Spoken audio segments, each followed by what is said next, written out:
Portions of this podcast may not be suitable for children. It's real-life stories and sometimes PG-13. Mercy is not something that God has, but something that God is. A.W. Tozer. You're listening to the Think Twice TV podcast. Hear true life stories, portable insight, and engaging messages. On this show, we'll think twice about life, faith, and just what could be possible when the two are combined. Broadcasting from the beautiful Great Lakes state of Pure, Michigan, here's your host, Dan Henderson. Hey, welcome to the show. Thanks for joining us today. We've got a really good show lined up, some good stories, and we're going to get right into those. But first, I wanted to mention something about forgiveness. A local pastor friend of ours, Dave Williams, gave a sermon about forgiveness, and there were 4 points that I got from that sermon. Number 1, forgiveness is not a feeling. Number 2, it's not something that has to be earned. Number 3, it has to be wholehearted and complete. And number 4, the evidence that you know you've forgiven someone is you will stop bringing up the past and personal hurts from that person. Let's get into Alan's story. Alan spent many years blaming others, blaming his parents, and taking it out on himself. Let's listen to Alan's story, The Blame Game. It was really rough growing up as a kid. Nothing was ever easy, especially being poor. Kids always made fun of me. It made me have low self-esteem and depression. When you don't have much and you see everybody else that has things, you always felt like you're less than them. It always hurt, and it felt like it was everybody else's fault because, you couldn't control your situation, your environment. So I always wanted to pass the blame, and I was always angry. I was always mad at my parents, always mad at the people in the community. I was always mad at those teachers that never stuck up for me and made it so all I did was ever just want to get into trouble, hang out with the bad kids, run my mouth, or my mouth almost to stick up for me as like my get back, defend myself. I was really bitter, had a lot of frustrations, and it was a hard time when I lost my best friend Brad when he got hit by a train on his four-wheeler, only when I was in 7th grade. I had no clue how to deal with it at the time. All I know is he was like my big brother. He was that kid that stuck up for me when nobody else did. He gave me clothes and shoes when I didn't really have any, when I had holes in my shoes. And food, we always get food from his house. It was always cool because you'd have those one friends that parents would say, hey, no letting all the kids eat all the food in the house. They didn't realize I had nothing at my house, nothing. We usually didn't have electricity, and then there was no drywall even. There wasn't even drywall, so you had to pin up sheets just so you could have privacy. And even then, it was just, you didn't really feel like you had it. You had to turn on the water knobs and pliers. I had a really hard time when my mom left my dad in 10th grade. I didn't understand love, and so when it came to that point in time when I had sex for the first time, I thought that that's what love was, because my mom and dad never really showed it the way it was supposed to be. So I fell into this horrible relationship just because I didn't know what love was. That led me to drinking in the morning to even myself out from the night before, and then again drinking in the evening to even myself out from the afternoon. There's things that are going on at the time that I didn't know how to deal with. I made a lot of bad choices, a lot of heavy decisions that didn't end up well. I needed to quit blaming stuff on everybody else. I needed to quit being so angry and bitter. I needed to start caring, because at one point in time I cared about nothing. There's nothing to even live for. A few times it felt like God definitely intervened. He showed me that I needed a Savior. He showed me that I needed Jesus to forgive me of my sins and to fix me, to fix everything that was broken. And He intervened. He took away all my sin, and He's been walking with me ever since. He's been fixing my brokenness. He continues to show me how to live life. He continues to show me that I'm not perfect and I'm still growing. And He also, He's blessed me with a beautiful wife and 2 phenomenal kids, both smart, energetic, full of life. He restored my parents' marriage after 7 years. And our family, my family, I'm proud to say that Jesus is the center of our family, of our life. And we love him and we thank him every day for waking up. And we cherish every single moment of life. My name is Alan, and I am not just a face in the crowd. There's another quote here that says, "You will never forget what you're not willing to forgive." Jesus said, "Unless you forgive others, your Father in heaven will not forgive you." If you want to know more about forgiveness or just how that could be possible, why don't you listen to episode 1 of the Think Twice TV podcast? We have Kevin Ramsby's story. He survived a vicious stabbing attack in his own home that nearly cost him his life, but then he chose to publicly forgive his attacker. Isaiah 7:10 says, "If you do not stand firm in your faith, you will not stand at all." Our next story is from Caleb. Caleb was falling into that trap of not standing for his faith, and he surely did fall for everything. Let's listen to Caleb's story. Growing up, I had a really good home life, above average. Parents loved me. I was in church every weekend. Started playing music, different instruments, went to the drums, and I was really attracted to certain rock stars. I loved being the class clown, the center of attention, showing people my skills on the drums. And it changed when people wanted me to do other things. I let my guard down and they'd be like, "Dude, why don't you do this?" or "Why don't you do that?" And I figure I'd be able to make more people laugh if I did those things. I'd get more attention. They would think I was cooler. Maybe my band would get more recognition if I did these things. So I ended up drinking, and the problem ended up getting worse. The following year, I was living like a rock star, getting high every day, drinking on the weekends, hanging out with my band buddies, playing shows. As my band began to get more recognition, the problem got deeper. I started to have demonic nightmares. Was crying at parties, and I don't even remember, blacking out. The only stories I knew from my parties is what everybody would tell me the next day. But everybody wanted me at the party because I was the crazy guy, the one who would do whatever they said. It was about being popular with everyone. Finally, it got worse. Continued partying, and I ended up getting 2 MIPs. I was only 19 at the time, and I got a furnishing alcohol to a minor. Ended up getting court ordered to Alcoholics Anonymous at the age of 19.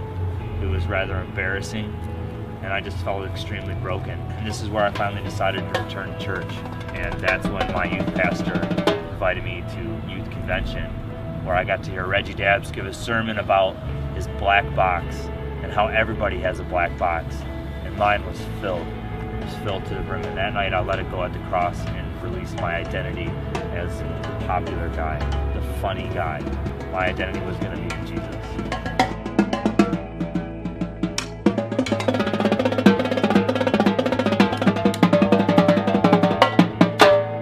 My name's Caleb Hubbard, and I'm not a face in the crowd.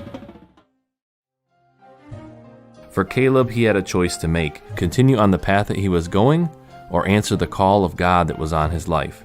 We're all glad that Caleb answered that call because he's an amazing drummer. He's part of the Sounds Good ministry, and you can find out more about him and their ministry at soundsgoodrecords.com. You're listening to the Think Twice TV podcast. ThinkTwiceTV.com. Clear thoughts produce clear results. Learn the basics of the faith. Download our free mini book. It includes the ABCs with God, true and false with the Bible, and much more. To get the mini book free, go to ThinkTwiceTV.com and click on Mini Book, or contact us with your mailing address and we'll mail you a copy. Anyone can count the seeds in an apple, but only God can count the number of apples in a seed. It's time for the absolute basics of the Christian faith from seedbed.com. Answering those burning questions like who is God, what is salvation, and many more. So, let's take a bite. The absolute basics of the Christian faith. What is salvation? So God's motivation is love, and his goal is to make us family again. But there's a problem. We haven't seen the way that God accomplishes his goal. Because of our disobedience, we're left with disrupted relationship and death. We can't have right relationship with God forever because of sin and sin's consequences are an obstacle. So how does God remove this boulder from the path back to Him? We can think about it a little bit like this. God's motivation is love, God's goal is making us family again, and God's way of dealing with disrupted relationship and death is through Jesus' death and resurrection. There are two main ways of understanding what Jesus did to save us: reconciliation and rescue. Reconciliation means restoring relationship. Rescue means saving us from danger.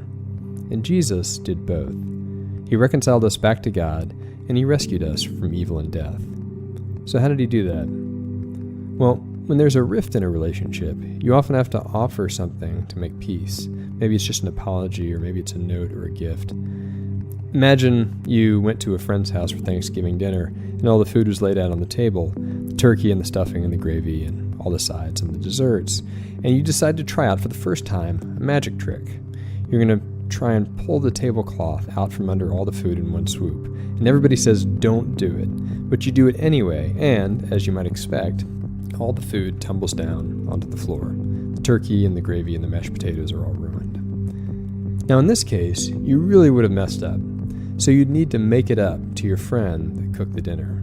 And the best way to do that would be for you to cook a Thanksgiving meal at your own house and invite everyone over. But what if you can't cook? And what if you don't have anything to offer to make it up to your friend? Well, that's a little bit like what our situation was with God. We had disobeyed God's law, but didn't have anything to offer God to make it up to Him. So Jesus came and offered a sacrifice to God on our behalf. Jesus made it up to the Father by giving Himself as a perfect offering. And this is what happens on the cross. Jesus sacrificed Himself to pay, once and for all, the penalty for our disobedience. He took our place, took our punishment, and offered Himself to the Father. And this took care of the disrupted relationship, but it didn't solve the punishment for sin, which was death. Jesus' resurrection is what solves this problem. Jesus was killed and then came back to life as the first example of what will happen to us as well. Jesus shows us that death isn't the end of the story. God's goal was to have us part of His family, and that goal can't be defeated by death, because we will be resurrected just like Jesus. Here's another example. Let's say that you and your family have been kidnapped by a mad scientist and kept in a secret fortress. You try everything you can to escape, but everything fails. The government has been trying to free you, but every attempt to attack the base is repelled by the mad scientist's powerful weapons, so you're stuck. But you hold out hope because you have a brother who's a top military agent. You know that if anybody can save you, he will. Then one day the guards throw open the prison doors and toss in your last hope, your brother, the secret agent. And he's so badly beaten it's barely recognizable, so you all begin to cry. Your last hope for rescue has been captured, but your brother lurches to his feet and smiles at you. And with great pain, he begins to pull out of his own body tools for picking the locks of the cell. He gets to work, opens the cell doors, and leads the way to freedom. What seemed like the darkest moment was actually part of his rescue plan. Well, this is what Jesus did. In Matthew 6:18, Jesus says that not even the gates of hell will stand against the church. And the way Jesus defeats the enemy of death is in the most unexpected way of all. He defeats death by dying. Jesus descends to the realm of the dead and breaks free again, opening the way for us all. We might even say, with the nails of the cross, Jesus picks the locks at the gates of hell. So this is how Jesus solves our two big problems. He reconciles us back to God by being a perfect sacrifice for our sins, and He defeats the power of death in His resurrection.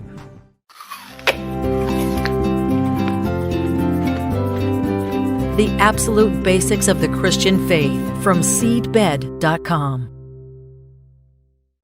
You're listening to the Think Twice TV podcast.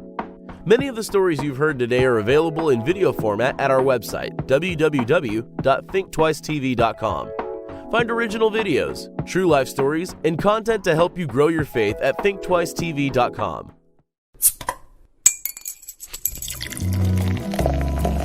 It's time for a bottle of Bill's Wisdom, a short single-serving message of wisdom from our friend, Pastor Bill Leach.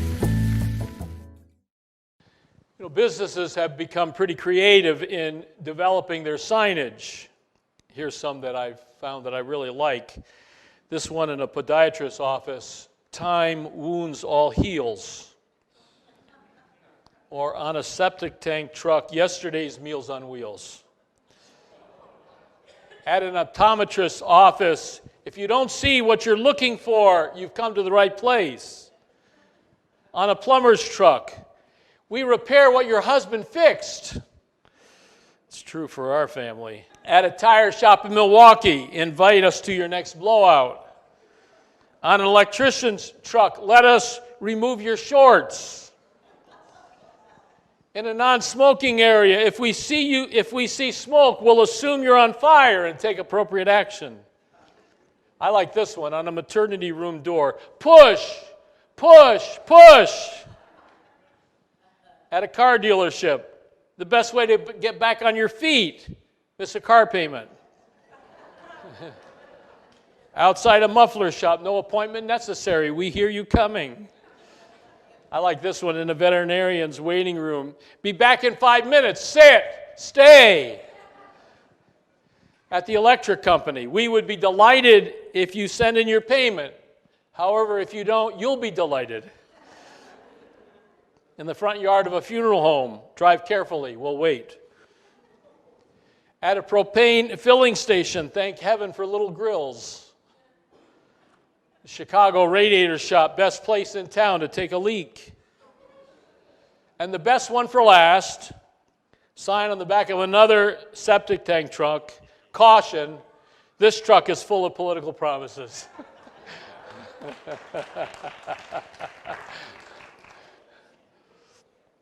A merry heart does good like a medicine. So does singing. It does wonders for helping us to shake off our burdens. I love the story of the farmer's donkey who inadvertently fell into a dry well. The animal cried piteously for hours as the farmer tried to figure out what to do, how to get this animal out. Finally, he determined that the animal was old and the well needed to be covered up anyway. There was just no practical way of getting the animal out, so they decided they couldn't retrieve the donkey, and so he invited all of his neighbors over to help him. They all grabbed shovels and began to shovel dirt into the well, just cover the well up. At first, the donkey realized what was happening and cried horribly. Then, to everyone's amazement, he quieted down. A few shovelfuls later, the farmer finally looked down the well, and he was astonished at what he saw. With each shovelful of dirt that hit the donkey's back, the donkey did something amazing. He simply shook it off and took a step up. As the farmer's neighbors continued to shovel dirt on top of the animal, he would each time shake it off and step up, and soon, to the delight of everyone, the donkey stepped over the edge of the well and trotted happily off. Life is going to shovel dirt on us, all kinds of dirt, and the trick to getting out of our deep well is to shake it off and take a step up. David Martin Lloyd-Jones, the great theologian, commentator, and pastor of the famous Westminster Chapel in London, tells of a man who was on his way to the Thames River nearby to throw himself in and commit suicide. It was a Sunday night, and the church windows were open. And he heard this glorious sound, this beautiful music, and it filled him with a sense of hope. And he went into the church and he listened to the message and he was saved. And David Lloyd-Jones says it's almost impossible to commit suicide listening to the Hallelujah chorus. Great music makes you feel there is something right with the universe. Music is a witness to the reality that life is not random, that this is not some accident, that there's a God of love, joy, and peace behind everything, including your life. And the next episode of the Think Twice TV podcast is entitled The Wonderful Cross. We'll talk about the crossroad of Jesus Christ and how this universal symbol of the cross is representative of dying and new life. Hey, thank you so much for taking some time and listening to our podcast. Go ahead and share this with someone just to encourage their faith and to do your part in sharing the gospel. This venture is sponsored by Media Messengers Evangelistic Association. revealing the love and power of God through media. www.mediamessengers.org. If you like the show, follow us on social media, and please help us reach more people. All our social links are in the show notes.